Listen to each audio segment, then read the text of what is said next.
Hi, thanks for catching another episode of PATINS TV. I am Kelli Suding, one of the 8 specialists with the PATINS project, and today I thought I would spend just a few minutes to give you some quick tips to help lessen the overwhelm of the plethora of links that you've probably been getting recently to support your learners, either online or in the classroom.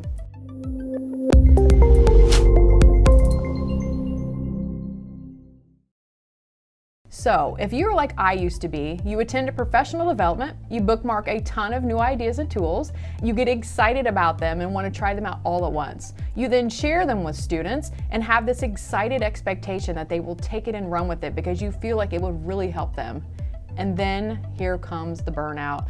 Yours and your students, and all of those new ideas and tools get parked until one day you are working with another student who may need a certain accommodation, and then you think, now what was that called?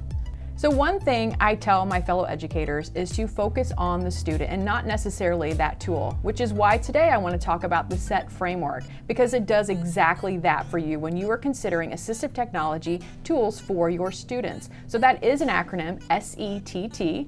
If you do not have the SETT Framework in your world yet, well, today is the day, my friends. So the SETT Framework helps in the decision making and the implementation of the tools. It's broken down into phases to help you be intentional when making considerations for assistive technology accommodations.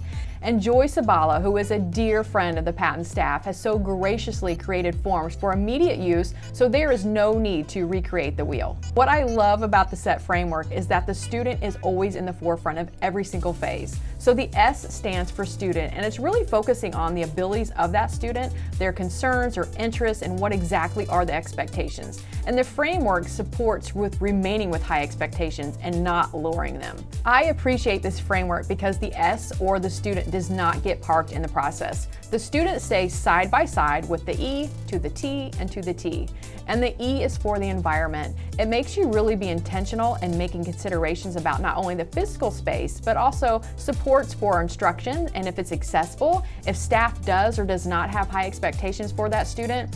If we are not presuming competence for our students, that can be an enormous barrier and really be addressed when having conversations about that environment. The T represents the task. This is where we need to consider the IEP goals and objectives, and then what the specific tasks are for mastering those goals and objectives, and all specific tasks that are needed for active participation. Then on to the last but not the least, but always the last, are the tools. The tools being any devices, accommodations, training, services. Those are the initial tools that I mentioned at the start that can be overwhelming as to how to begin and what will be usable, accessible tools for your students. Once you have considered the student in all of those phases, you can now pair their needs with the appropriate accommodations. And I get asked a lot about what is your favorite app?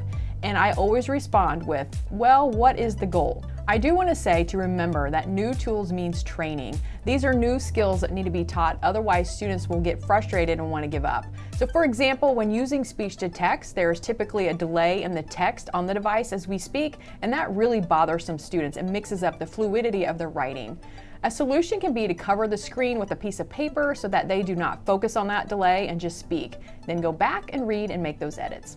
Also, create opportunities for them to succeed in using that tool, and this can be done by beginning with preferred activity so they can practice and ultimately master that skill. This is the SETT Framework in a nutshell. Please check out the links in the show notes to dive deeper to get supports for the implementation and find all of those forms needed to get started.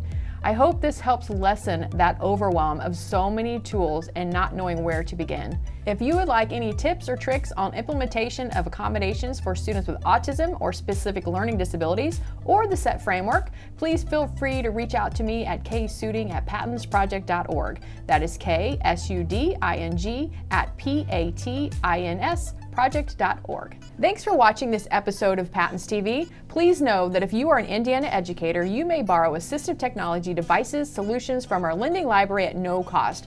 Also, if you would like more information on no-cost trainings, please contact us anytime. Thank you and bye for now. Follow us on Facebook, Twitter, or patinsproject.org. That's PATINS project.org.